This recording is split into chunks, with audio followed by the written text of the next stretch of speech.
అందుచే మానవుడు శాస్త్ర గ్రంథముల సిద్ధాంతములను శ్రద్ధతో అనుసరించుచు జ్ఞానస్థితికి ఉద్ధరింపబడవలెను.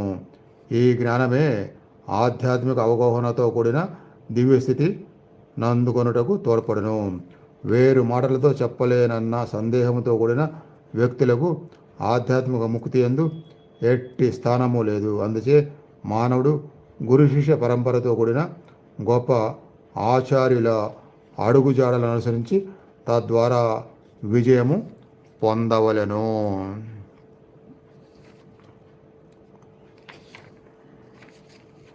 ఆధ్యాత్మిక లేని వారికి, నమ్మని వారికి ఇహలోకమున పరలోకమున శాంతి ఉండదు. మంచి గురువుల యొక్క దారిలో నడుస్తూ అలా ఇహలోక పరలోక శాంతిని పొందాలి అనేది ఈరోజు